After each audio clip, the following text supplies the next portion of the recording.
صدق اللہ العظیم۔ معزز مصلیان اعظام، سامعین کرام، آپ حضرات کو یہ تو معلوم ہے،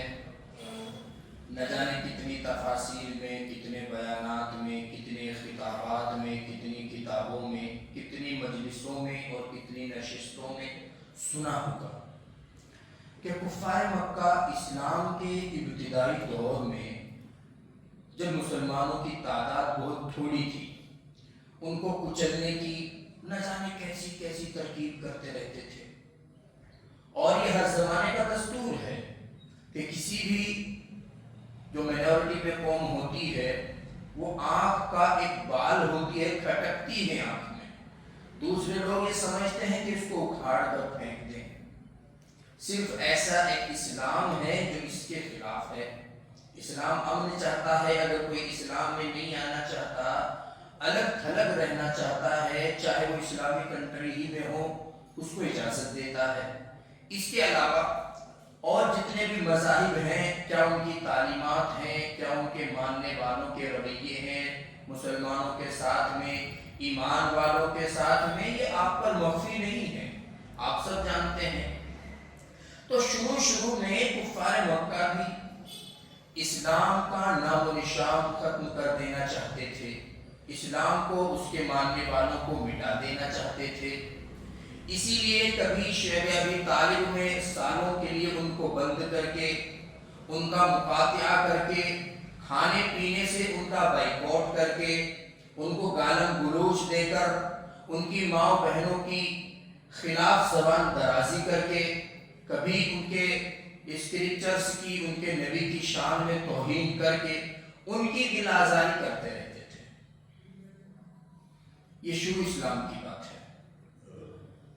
مگر ان کو نہیں معلوم تھا کہ یہ جس کی مخالفت کی جا رہی ہے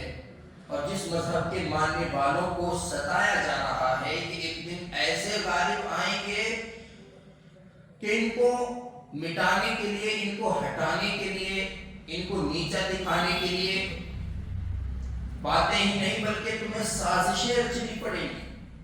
اور وہ رچی بھی جا رہی ہیں۔ لیکن الحمدللہ جہاں تک اسلام کا، مسلمانوں کا اور اس کے ماننے والوں کا تعلق ہے، وہ رات دن ترقی کی جانب گامزن ہے۔ اللہ تبارک و تعالیٰ کے کچھ بندے اگر کبھی دوسرے لوگوں کے بہکاوے میں آ کر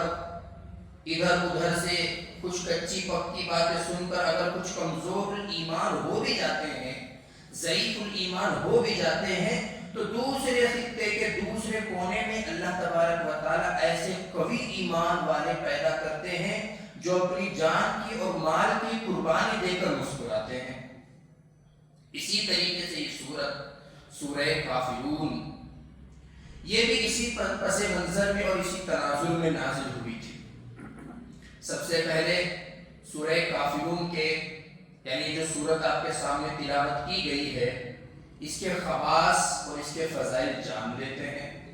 حضرت عائشہ صدیقہ رضی اللہ تعالیٰ عنہ سے مروی ہے کہ رسول اللہ صلی اللہ علیہ وسلم نے فرمایا کہ نماز میں پڑھنے کی بہترین صورتیں، نفل نماز میں پڑھنے کی بہترین صورتیں سورہ کافرون اور سورہ اخلاص ہیں۔ متعدد صحابہ کرام سے بھی یہی مروی ہے کہ حضور صلی اللہ علیہ وسلم سے فجر کی پہلی جو 2 سنتیں ہوتی ہیں ان میں اور مغرب کے بعد کی جو 2 سنتیں ہوتی ہیں ان میں بھی سورہ کافرون اور سورہ اخلاص کثرت سے پڑھنا ثابت ہے اور متعدد صحابہ کرام اس کی گواہی بھی دیتے ہیں۔ اسی طریقے سے اور بھی بہت سارے صحابہ کرام ہیں جو حضور صلی اللہ علیہ وسلم کی اس بات کی گواہی دیتے ہیں اور خود بھی ان کا نوافل میں یہی معمول رہتا ہے کہ وہ سورہ اخلاص دوسری رکعت میں اور سورہ کافرون پہلی رکعت میں پڑھتے ہیں۔ لیکن یہ صرف مستحب ہے، مستحسن ہے، ایسا نہیں ہے کہ کوئی فرض ہے، واجب ہے۔ کلام پاک کی بہت ساری آیتیں، بہت ساری سورتیں آپ کے سامنے ہیں، آپ کہیں سے بھی پڑھ سکتے ہیں، یہ کوئی قید نہیں۔ حضور صلی اللہ علیہ وسلم کو اچھی لگتی تھی کیونکہ ایک سورت میں شرک سے مکمل براءت ہے۔ گویا کہ اللہ تبارک و تعالیٰ کے سامنے اس بات کا اقرار کرنا ہے کہ باری تعالیٰ ہم آپ کو معبود مان چکے،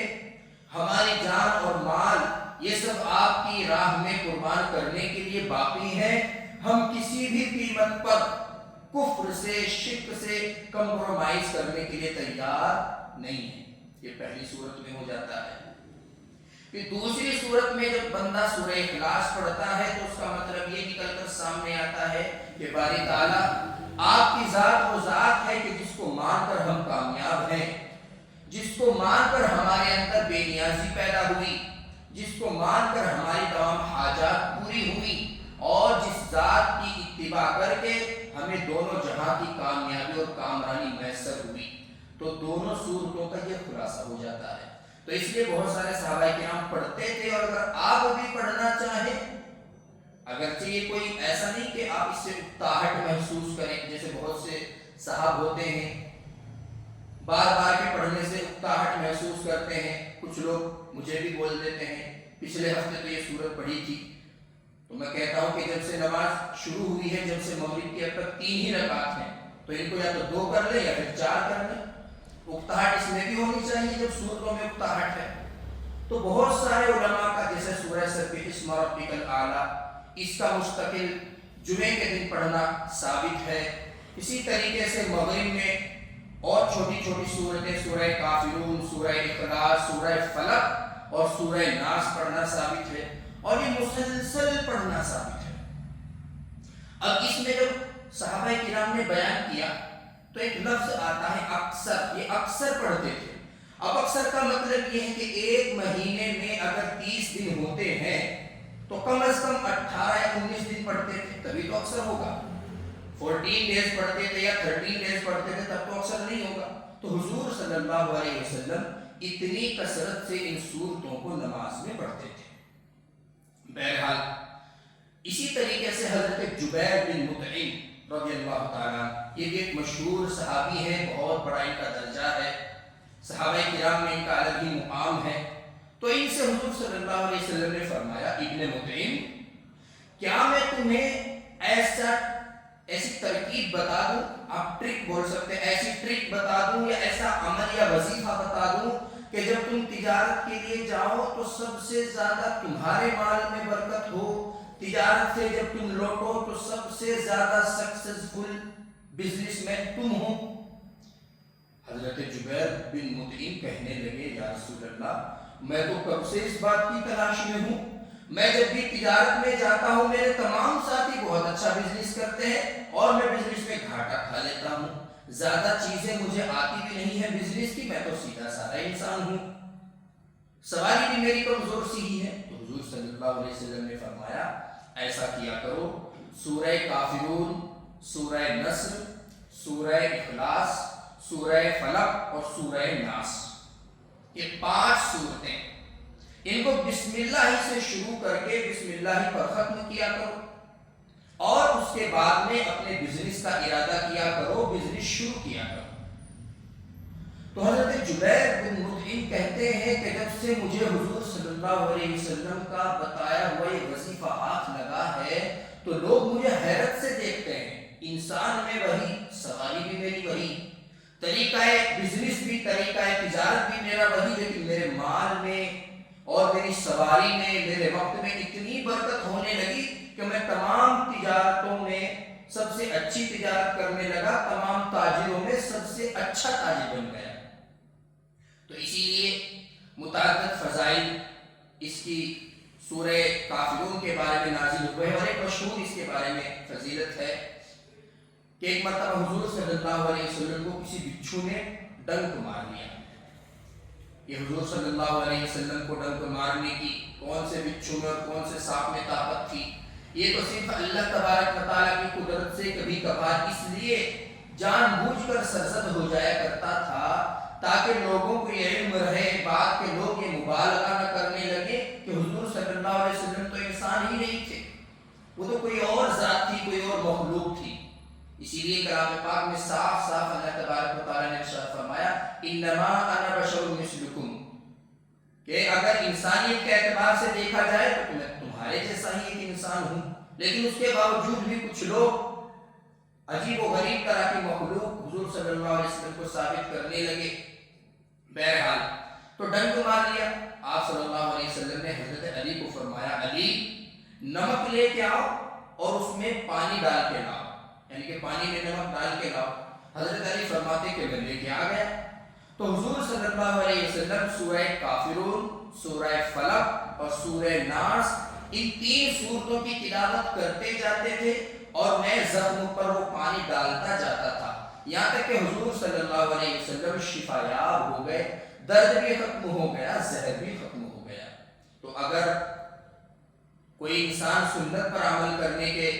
ارادے سے اور نیت سے ان تینوں صورتوں کو بلکہ 4 سورہ اخلاص کے اس میں شامل کر کے اس پر عمل کرنے کی کوشش کی جائے، دوائی جو کی جاتی ہے وہ تو ایک سنت طریقہ ہے، اس کو انسان کرتا ہی ہے، لیکن اس عمل کو بھی اپنے معمول میں لایا جائے تو انشاءاللہ اس کو فائدہ بھی ہوگا اور سنت پر عمل کرنے کا اس کو الگ سے ثواب بھی ملے گا۔ تو بہت ساری فضیلتیں سورہ کافرون کے بارے میں نازل ہوئی ہیں، اور بھی بہت ساری فضیلتیں ہیں جن کا ذکر احادیث میں آتا ہے۔ ام عائشہ صدیقہ سے کچھ مروی ہیں، کچھ حضرت ابو ہریرہ سے مروی ہیں، کچھ دیگر صحابہ کرام سے مروی ہیں۔ تو یہ تو اس کی فضیلت کے بارے میں بات ہوئی۔ اب دوسرے نمبر پر وہی جو آپ کے سامنے بیان کیا گیا کہ کفار اور مشرک دونوں مل کر ہمیشہ یہ ارادہ کرتے تھے کہ کسی طریقے سے اسلام کا خاتمہ ہو جائے اور اسلام کے ماننے والوں کا خاتمہ ہو جائے، لیکن ان کی تعداد روز بروز بڑھتی چلی گئی، اب کچھ کر نہیں پاتے تھے، کیونکہ حضور صلی اللہ علیہ وسلم ایک ایسے خاندان سے تھے جو خاندان سب سے زیادہ اعلیٰ سمجھا جاتا تھا، اور ایسے دادا کے پوتے تھے کہ جن کے دادا کو سب سے اعلیٰ، وہ اصحاب فیل کے واقعے میں جب سے اللہ تبارک و تعالیٰ نے عبد المطلب کی دعا سے اصحاب فیل کو ہلاک کیا تھا، تب سے ان کی اور زیادہ عظمت ہونے لگی تھی۔ تو ایسا نہیں تھا کہ ڈائریکٹ آ کر کوئی بھی حملہ کر دیتا، اور پھر جب بات خاندان پر آ جاتی ہے تو پھر گھر کا فرد کیسا بھی ہو سب کے سب اس کا ساتھ دیتے ہیں۔ تو اسی لیے انہوں نے ایک طریقہ اختیار کیا کہ یہ تو کسی طریقے سے باز آنے والا نہیں، پتہ نہیں کون سا جادو کرتا ہے کہ جو ایک مرتبہ اس کے پاس چلا جاتا ہے وہ اسی کا ہو کر رہ جاتا ہے، تو ایسا کرتے ہیں کہ اس کو کچھ لالچ وغیرہ دے کر دیکھ لیتے ہیں۔ تو حضرت عبداللہ ابن عباس رضی اللہ تعالیٰ عنہ سے یہ روایت مروی ہے، اور حضرت عبداللہ سے آگے کے جو نریٹرز ہیں، جو روایت کرنے والے ہیں، ان میں ایک تو طبرانی صاحب ہیں، وہ روایت کرتے ہیں کہ ایک مرتبہ امیہ بن خلف، ولید بن مغیرہ، اسی طرح اسود بن عبد المطلب، ابو جہل وغیرہ، یہ اکٹھے ہو کر حضور صلی اللہ علیہ وسلم کی خدمت میں آئے اور کہنے لگے کہ بھائی محمد ایسا کر لیتے ہیں، 1 سال تم ہمارے معبودوں کی عبادت کر لو، 1 سال ہم تمہارے معبودوں کی عبادت کر لیتے ہیں، تو دونوں مذہب ساتھ ساتھ چلتے رہیں گے اور اسی طریقے سے امن و امان قائم رہے گا، نہ ہمارے دماغ میں جھگڑے کی کوئی بات آئے گی، نہ تمہارے دماغ میں جھگڑے کی کوئی بات آئے گی۔ ایک یہ اس کا شان نزول بیان کیا جاتا ہے، اور ایک اس کا شان نزول دوسرے راوی نے بیان کیا، حضرت عبداللہ بن عباس کے بعد کے جو راوی ہیں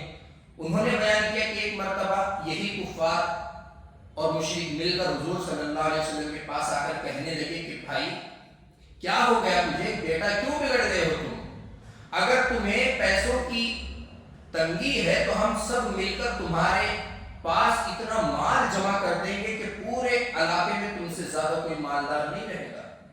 اگر تمہیں کسی عورت کی تلاش ہے تو ہم سب مل کر تمہارے لیے ایک ایسی حسین و جمیل عورت لا کر دے دیں گے، بلکہ ایک ہی نہیں ہزار تمہاری خدمت میں پیش کر دیں گے کہ جن کی نظیر کوئی نہیں ملتی، لیکن بس تم جس راہ پر چل رہے ہو اس سے پاس آ جاؤ۔ حضور صلی اللہ علیہ وسلم نے ارشاد فرمایا، قسم خدا کی اگر میرے ایک ہاتھ پر چاند اور دوسرے ہاتھ پر سورج بھی کوئی لا کر رکھ دے تو میں اپنے اس کام سے ٹس سے مس ہونے والا نہیں۔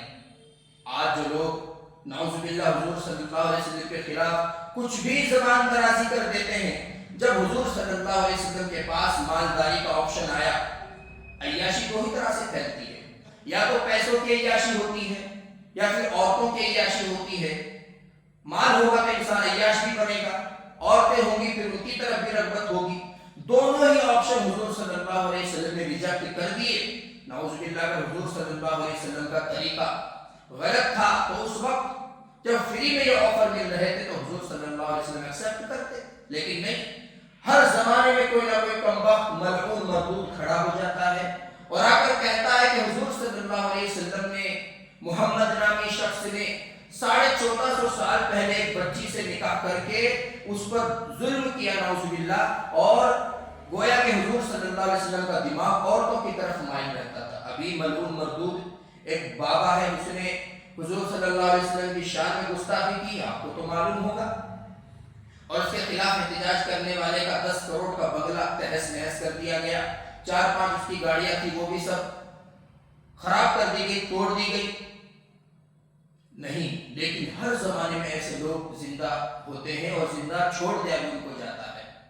وہ کہتے ہیں کہ نہیں، حضور صلی اللہ علیہ وسلم کا نعوذ باللہ ذہن عورتوں کی طرف تھا۔ جب حضور صلی اللہ علیہ وسلم شباب پر تھے، حضور صلی اللہ علیہ وسلم کا دور وہ دور تھا کہ حضور صلی اللہ علیہ وسلم میں 1000 انسانوں کی اکیلے طاقت تھی، اس وقت تو حضور نے آفر ایکسپٹ نہیں کیا، اور آپ کہتے ہیں کہ حضور صلی اللہ علیہ وسلم کا دماغ نعوذ باللہ عورتوں کی طرف رہتا تھا، بچی سے شادی کر کے اس پر ظلم کیا، تشدد کیا۔ پتہ نہیں ہر زمانے کے لوگ 1400-1450 سال پہلے کے حالات کو اس حالات سے کمپیئر کر کے دیکھتے ہیں اور ایک کنٹری کے حالات کو اپنی کنٹری کے حالات سے میچ کرنے کی کوشش کرتے ہیں۔ میچ ہو گئے تو ٹھیک، میچ نہیں ہوئے تو پھر اناپ شناپ بک دیتے ہیں۔ ابھی عراق میں کچھ دن پہلے قانون پاس ہوا ہے، پارلیمنٹ سے پاس ہوا کہ لڑکی سے شادی کرنے کی عمر پہلے 18 سال تھی، پھر انہوں نے 15 کی اور 9 کر دی، تو وہ ظلم نہیں، کیونکہ وہ پارلیمنٹ سے پاس ہو گیا، اس پر کوئی آواز نہیں اٹھائے گا۔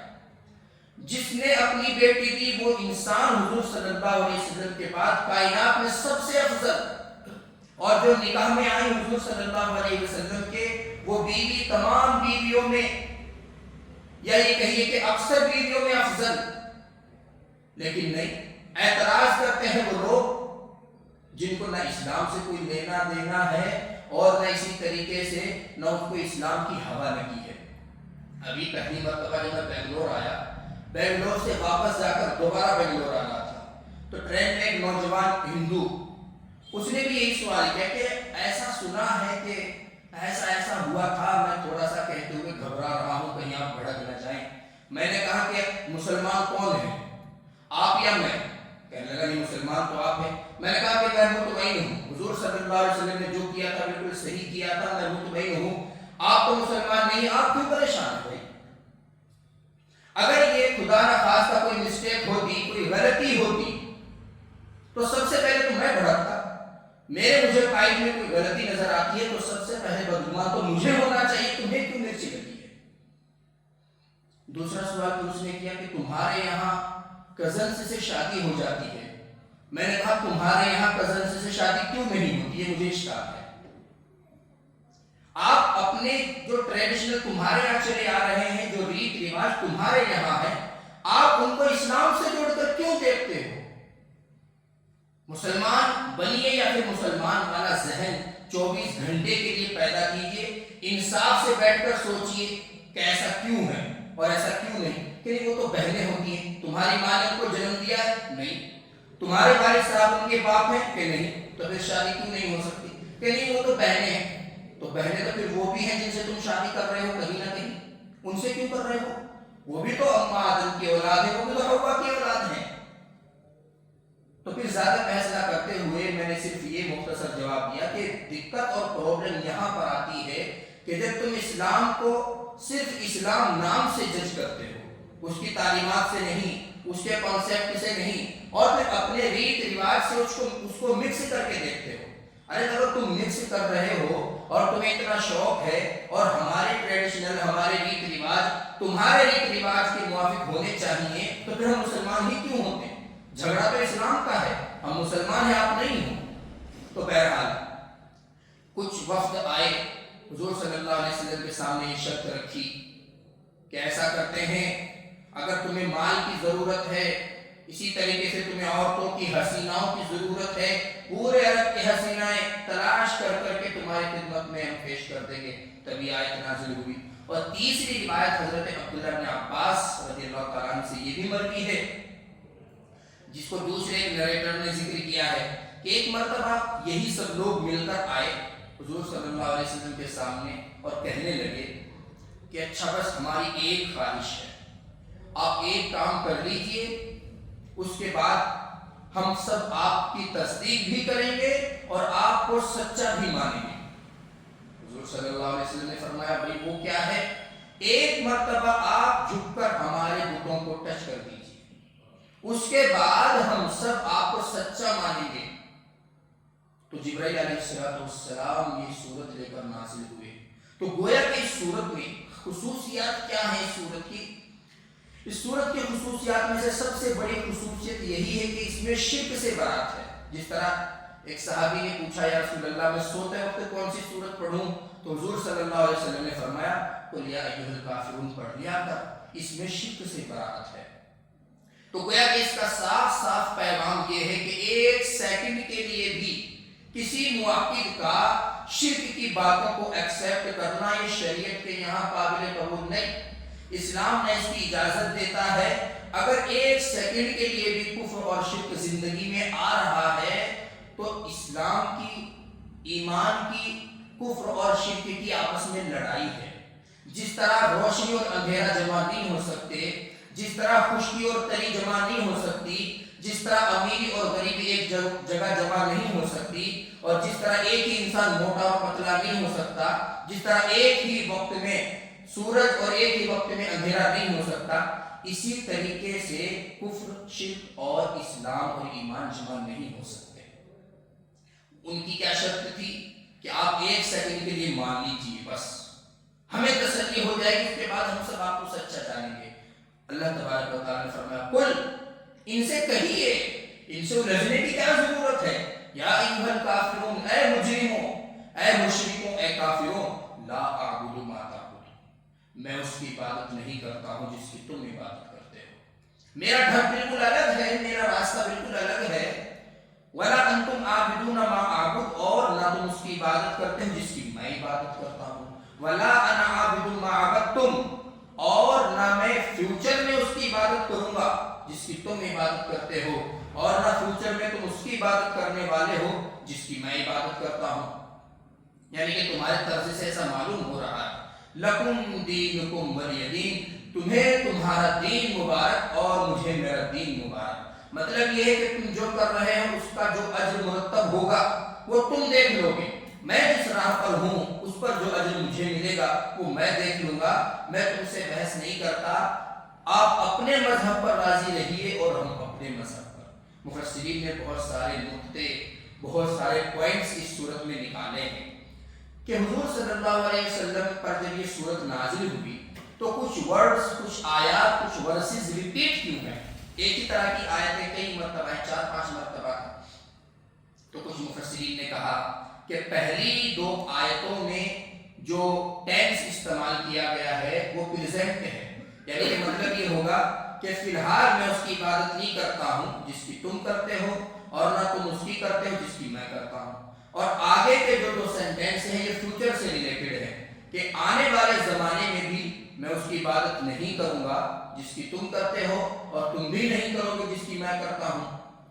اور کچھ مفسرین نے اس کا جواب دیا ہے کہ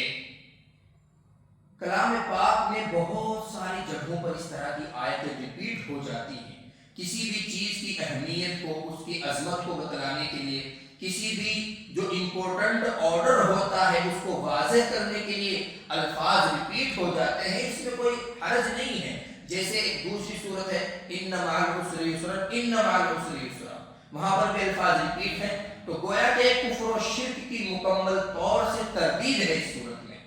تو اب کیا سمجھ میں آیا صورت سے؟ کیا پیغام ملتا ہے ہمیں اس صورت سے؟ ایک بھی سیکنڈ کے لیے کفر و شرک پر رضامندی یہ ایمان سے اور اسلام سے نکال دیتی ہے۔ آج کل جیسے ہمارے لیڈران ہیں، اول تو کوئی مسلمانوں میں کوئی ایم پی یا کوئی ایم ایل اے ہوتا نہیں، بہت کم گنے چنے اگر ہوتے ہیں تو یہ بھی جیتنے کے بعد میں اپنا ایسا طرز لوگوں کو دکھاتے ہیں، کبھی کسی مورتی کے سامنے ہاتھ جوڑے کھڑے ہیں، گویا کہ بھائی چارے کا پیغام دے رہے ہیں۔ سب سے بڑے لیڈر کون تھے؟ آقا نامدار حضرت رسول خدا صلی اللہ علیہ وسلم۔ ان سے بڑا کوئی سیاستدان ہو سکتا ہے کیا؟ ان سے بڑا کوئی دانا، ان سے بڑا کوئی امن کا اور سکون کا پیغام دینے والا ہو سکتا ہے کیا؟ لیکن اسلام نے اس کی اجازت نہیں دی۔ کوئی کسی کو کوئی نمستے نمستے کا عادی ہے کہ حضرت ہم تو مل کر رہتے ہیں، ہمیں رام رام بھی کرنا پڑتا ہے، ہمیں نمستے بھی کرنا پڑتا ہے، اگر پڑھنے کی بات آ گئی تو پھر تو کفر ٹھیک ہے، نعوذ باللہ۔ آپ اسلام میں آئے ہو تو اسلام تمہارے انداز سے دکھنا تو چاہیے، اور ایسا نہیں کہ اگر کوئی اسلام پر 100% چلنے کی کوشش کرے تو لوگ اس کے دشمن ہو جاتے ہیں۔ نہیں، اسلام پر 100% چلنے کا مطلب یہ ہے کہ اس سے اس کے پڑوسی محفوظ، اس سے اس کے آس پاس کے لوگ محفوظ، اور اس سے اس کے تجارت کرنے والے لوگ محفوظ۔ تو اسلام پر اگر آپ 100% عمل کریں گے تو لوگ تو ویسے ہی آپ سے محبت کرنے لگیں گے۔ یہاں پر کتنے غیر مسلم اس والے گیٹ پر کھڑے رہتے ہیں صرف اس لیے کہ نماز پڑھ کے مسلمان نکلیں گے تو وہ ہمارے بچے کو دم کریں گے اس گیٹ پر یہاں ادھر، اور اگر وہ اگلے ہی دن دیکھیں کہ آپ بھی انہی کی طرح برتھ ڈے پارٹی میں شریک ہو کر وہی کام کر رہے ہو جو وہ کر رہے ہیں، تو ان کا اعتقاد رہ جائے گا آپ کے اوپر۔ جیسے کہ ایک غیر مسلم سے جب میں دارالعلوم دیوبند میں پڑھتا تھا وہاں پر میری بات ہوئی، تو اس نے بات میں مجھے کہا، وہ بی اے کا اسٹوڈنٹ تھا اور میرٹھ جا رہا تھا، تو اس نے مجھے کہا کہ حضرت یہ کیا مسئلہ ہے، کچھ مسلمان تو بالکل ہماری ہی طرح ہوتے ہیں، تو مطلب تمہارے مذہب میں کچھ اس طرح کی پرمیشن ہے کیا کچھ لوگوں کو کہ تم ہندوؤں کی طرح ہی رہو، ان کو اپنے مذہب میں لانے کے لیے عجیب عجیب طرح کا دماغ لگانے لوگ، صرف اس لیے کہ ہم ایک جیسے نہیں ہیں۔ میں نے کہا نہیں بھائی، وہ مسلمان ہیں، ہم ان کو کافر ابھی تک نہیں کہتے ہیں، لیکن اسلام اس کی اجازت نہیں دیتا۔ جیسے کچھ ہندو بھی ہوتے ہیں، ایسے ایسے کام وہ کر رہے ہیں اس زمانے میں کہ کہیں بھی نہیں لکھا ان کے کسی اسکرپچر میں کہ وہ ایسے ایسے کام کریں، کہنے لگے کہ پھر حضرت وہ تو ہمارے ہی جیسے، ان کو مسلمان ہی ماننا چھوڑ دیجیے۔ تو اگر آپ ایسے کام کرتے ہیں کہ جو اسلام کے خلاف ہیں، شاعر اسلام کے خلاف ہیں، تو لوگ خود آپ سے متاثر ہونے کے بجائے آپ کو اپنے جیسا سمجھنے لگیں گے۔ اسی لیے ایک منٹ کے لیے بھی توحید اس بات کی اجازت نہیں دیتی کہ اس کے پاس کفر اور شرک آئے، جیسا کہ اپنی مرضی سے ایک عورت اجازت نہیں دیتی کہ اس کے سر پر اس کی سوکن کو لا کر بٹھا دیا جائے۔ تو بہرحال یہ دونوں چیزیں جمع نہیں ہو سکتی۔ تو اس صورت کا صاف صاف پیغام یہ ہے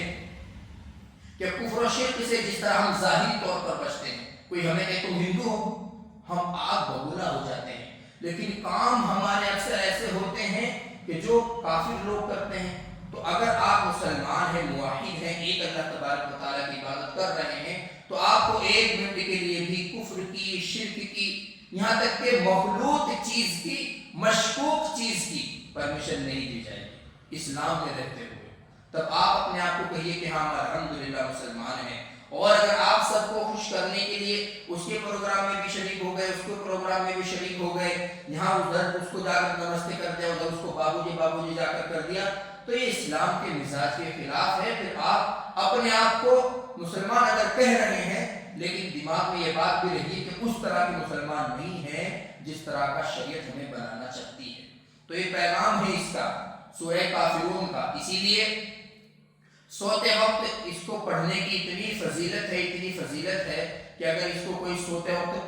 پڑھ لیتا ہے قل یا ایھا الکافرون اور یہ جتنی بھی 6 آیتیں ہیں، تو اس صورت میں گویا کہ بندہ شرک سے براءت کر دیتا ہے، اور اگر اسی رات میں اس کا انتقال ہو جاتا ہے تو اللہ تبارک و تعالیٰ کے یہاں اس کو موحد لکھا جاتا ہے، اور جب وہ موحد لکھا گیا تو آگے کے تمام منازل اس کے لیے آسان۔ تو یہ اس کا سورت کا پیغام ہے۔ باقی سورت سے ایک آخری بات جو مفسرین نے جس پر بہت لمبی چوڑی ڈیٹیل لکھی ہے، بات بیان کی ہے، اس کا خلاصہ میں آپ کو بتاتا ہوں۔ اس سورت میں کافروں سے، مشرکوں سے صلح کی بات آئی ہے۔ حضور صلی اللہ علیہ وسلم کی خدمت میں صلح ہی کرنے کے لیے آئے تھے۔ تو کچھ لوگ یہ کہتے ہیں کہ کافروں سے کسی بھی طرح کی صلح کی گنجائش نہیں ہے، اور دلیل میں یہی سورہ کافرون پیش کرتے ہیں۔ لیکن مفسرین نے لکھا ہے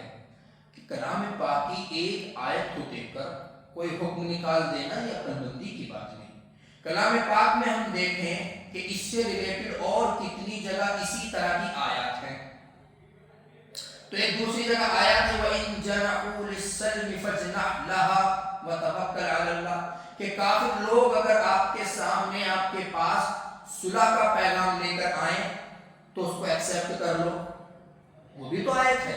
اس کو بھی سامنے رکھنا پڑے گا۔ تو اب دونوں آیتوں کو، ان سے تو ثابت ہوتا ہے کہ کوئی گنجائش نہیں ہے صلح کی، اور اس سے سمجھ میں آ رہا ہے کہ ایک دم سے صلح کر دو۔ تو مفسرین نے لکھا ہے، اس پر کلام کرتے کرتے تمام احادیث کو، آیات کو سامنے رکھتے ہوئے لکھا ہے کہ اگر معاملہ اللہ تبارک و تعالیٰ سے اور شریعت سے جڑا ہوا ہو تو پھر نو کمپرومائز،